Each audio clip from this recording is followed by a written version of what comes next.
Hey everyone, welcome back to the channel. Mnemonic Tutor here with a new video today about playing AAA high-end games on the AMD Ryzen 5 2400G budget mini PC. Don't forget to like this video, comment, subscribe to the channel, and hit that bell icon to get notified when I drop new videos. So today, we're going to tackle playing some Shadow of the Tomb Raider on this tiny budget PC. As you can imagine, natively playing Shadow of the Tomb Raider on this processor with integrated graphics is not going to be the best experience you've ever had gaming, but it suffices if you have limited options. We're going to split this video into two parts today. In the first part, we will look at native performance, meaning we are playing the game on the CPU and integrated GPU of this budget machine itself. In the second part, we will jump to a cloud gaming service so that you can see the difference in graphics quality between the two. I'll say up front that the controls were the same in both scenarios, meaning there was almost no noticeable lag. I never felt like I died or missed an obstacle or puzzle due to controller lag. The gameplay experience was tight all around. Let's start by looking at what happens when we try to play Shadow of the Tomb Raider natively on the machine. As you can see from the game capture footage, the game looks decent. It's completely playable but not perfect. We are playing the game here at 1080p with low quality preset. The FPS on average is between 24 and 30 FPS throughout the game, even in busier scenes. There are bits of screen tearing and hiccups here and there, but overall the gameplay is smooth at this graphics setting. There was no serious artifacting or noticeable freezing. The graphics looked clean and the colors looked appropriate for the given scene lighting and location.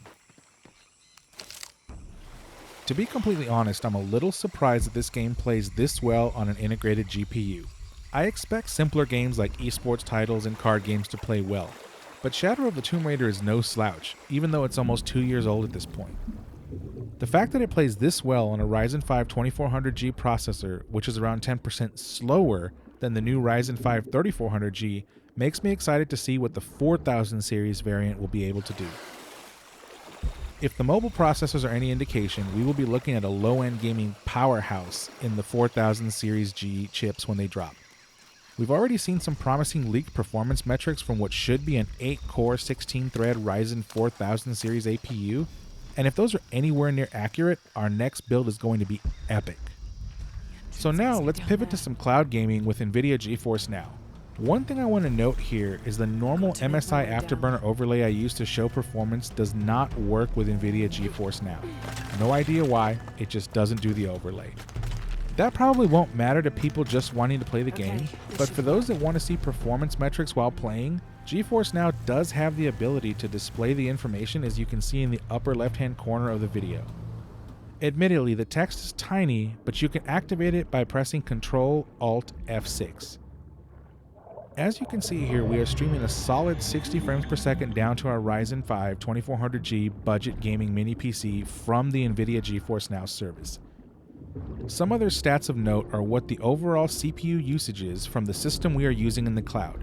Mostly 30 to 50% utilization here. Our streaming resolution, which is 1920 by 1080 or 1080p, and that we're using DirectX 11 with an H.264 streaming codec. Most interestingly, our cloud machine has an NVIDIA RTX 2080 as the GPU. I'm not sure if the D after the 2080 indicates that it's a generic 2080, a 2080 Super, or a 2080 Ti, but the graphics performance here is excellent. You can see how much better the image quality is in the GeForce Now footage, despite the fact that we're streaming it down from NVIDIA's servers to our machine. That would make sense since we're using a 2080 class GPU in the cloud, and that's somewhere between 630 and 963% faster than our integrated GPU, according to GPUbenchmark.com. So, while I would not try to compare them in terms of raw quality, I would say that the native quality is completely playable and enjoyable, and the GeForce Now quality is superb. Again, there is no noticeable control lag between my hands and the game, despite the round trip from my controller to the cloud and back. The video and sound quality from the stream were excellent. The graphics quality was superb. All colors and lighting effects looked appropriate for the terrain and the light sources in the scene. Hair was moderately well detailed, as was water and foliage. Nothing seemed out of place, out of character, or misaligned within the scene. Overall, I would rate this an excellent or superb gaming experience. What have I done? The whole point of videos like this is to show you that you have options. You don't need to buy a $5,000 gaming PC to enjoy current AAA titles. You can enjoy most games on the integrated GPU itself, and if you want to take it up a notch or play a game that you just can't run on the integrated GPU, you can use a service like NVIDIA GeForce Now and have excellent gaming experience. As a longtime engineer myself, I'm always amazed how much quote-unquote underpowered technology can actually perform.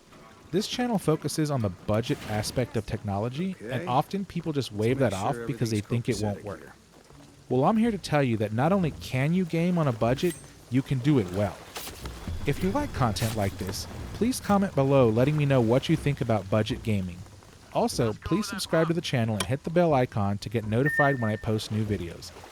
I have a few more videos coming in this budget gaming series with the Ryzen 5 2400G, and then we're pivoting to an even more budget option. That one I'm really excited about because you're going to see what we can do with a processor that costs very little money. Thanks again for watching, and I'll catch you in the next video.